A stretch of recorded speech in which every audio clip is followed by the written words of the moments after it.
Hello guys, welcome to middle class వంటలు. ఈరోజు మన ఛానల్లో మనం పన్నీర్ కర్రీ ఎలా తయారు చేయడం చూడబోతున్నాం. సో చాలా సింపుల్ ఈజియెస్ట్ వే మీకు అందరికీ చెప్తా చూడండి.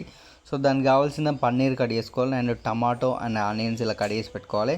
అండ్ తర్వాత ఒక బౌల్ తీసుకొని దానిలో ఆయిల్ వేసుకోవాలి. వేసుకున్న తర్వాత ఈ ప్రాసెస్ చాలా ఇంపార్టెంట్, జాగ్రత్త అండి. మీ దగ్గర కాజు ఉంటుంది కదా, కాజు వేసుకోవాలి. కాజు వేసుకొని దాన్ని గోల్డెన్గా మంచిగా ఫ్రై అయ్యేలాగా వేసుకోవాలి. దానిలో ఈ ఆనియన్స్, ఇప్పుడు మనం ఏదైతే కట్ చేసుకున్న టమాటోసు ఇవన్నీ వేసుకొని మిక్స్ చేసుకోవాలి మంచిగా. సో వీటిని గోల్డెన్ ఫ్లేవర్ వచ్చేదాకా మంచిగా ఉడకనివ్వాలి. సో ఇంకొక ప్యాన్ తీసుకొని దానిలో అమూల్ బటర్ వేయండి. అమూల్ బటర్లో మనం ఏదైతే కట్ చేసుకున్న పన్నీర్ ఉందో ఆ పన్నీర్ అందులో వేయాలి. ఆ పన్నీర్ అందులో వేసి మంచిగా ఫ్రై చేయాలి వీటిలో. సో ఈ బటర్ వాడడం ఏంటంటే టేస్ట్ అనేది కొంచెం మంచిగా ఎన్హాన్స్ అవుతుంది. ఆయిల్ వాడితే కన్నా పన్నీర్ వాడితే టేస్ట్ అవుతుంది. ఆయిల్ కూడా వాడచ్చు, ఏం పర్లేదు. సో ఇప్పుడు మనం దీన్ని ఎందుకు చేస్తున్నాం అంటే, మనం ఇప్పుడు ఇదైతే టమాటో ఆనియన్ ఈ కాజు ఉందో దీన్ని మనం పేస్ట్ చేయబోతున్నాం.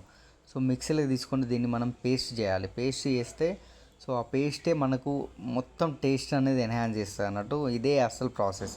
సో మనకి ఇప్పుడు ఇక్కడ పన్నీర్ అయితే రెడీ అయిపోయింది. ఇంకా నెక్స్ట్ ప్రాసెస్ దీన్ని పేస్ట్ చేయడమే.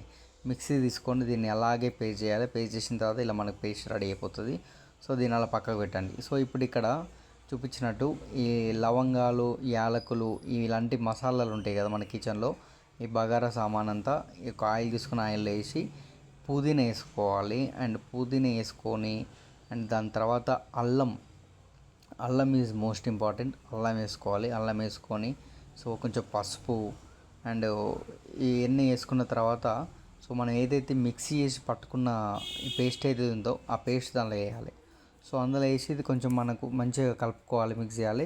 సో ఇందులో మనం కొంచెం వాటర్ యాడ్ చేసుకోవాలి, ఎందుకంటే కొంచెం సూప్గా వస్తుంది కాబట్టి వాటర్ యాడ్ చేస్తే మన అన్నంలో తిన్నా కర్రీలో తిన్నా చాలా బాగుంటుంది. సో ఇందులో కొన్ని వాటర్ యాడ్ చేసుకొని మంచిగా మిక్స్ చేసుకోవాలి. అండ్ ఫ్లేమ్ కూడా మీడియంలో పెట్టుకోవాలి ఈ ప్రాసెస్ అప్పుడు, ఎందుకంటే పెద్దగా పెడితే ఒకటేసారి మళ్ళీ కింద మాడిపోయినట్టు అవుతుంది. సో మీడియంగా పెట్టుకొని కొంచెం అలా మూత పెట్టి తీసిన తర్వాత మనకి ఇలా రెడీ అవుతుంది. సో తర్వాత మనం కారం వేసుకోవాలి అండ్ టేస్ట్ తగ్గట్టు సాల్ట్ వేసుకోవాలి.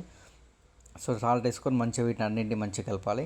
అండ్ అంతే. ఇప్పుడు దీనికి గరం మసాలాలు ఇవన్నీ వేసిన తర్వాత ఏదైతే పన్నీర్ మనం రెడీ చేసి పెట్టుకున్నామో ఇలా కొంచెం మామూలు లైట్ ఫ్రైడ్గా, సో దాన్ని ఇందులో వేసేసి కలుపుకొని మంచిగా మిక్స్ కావాలి. ఎందుకంటే ఈ సూప్ ఏదైతే ఉందో పన్నీర్ ముక్కలకు పట్టేదాకా మనం కొంచెం మూత పెట్టి లో ఫ్లేమ్లో పెట్టి ఒక 5-10 మినిట్స్ అట్లా వదిలేసినామంటే మంచిగా టేస్ట్ మంచిగా అందుకు మిక్స్ అవుతుంది.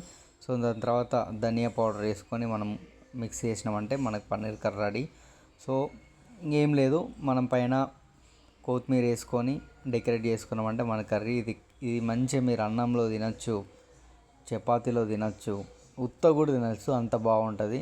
స్మెల్ అయితే నాకు మస్తు వస్తుంది. సో మీరు కూడా ట్రై చేయండి. మన ఛానల్లో రోజుకో వీడియో, కుకింగ్ వీడియో వస్తుంది. మన మిడిల్ క్లాస్ స్టైల్లోనే చెప్పడానికి ట్రై చేస్తాం. సో లైక్ అండ్ సబ్స్క్రైబ్ చేసి పెట్టుకోండి. వీడియో నచ్చితే లైక్ చేయండి, ఇంకొకరికి షేర్ చేయండి. Thank you guys.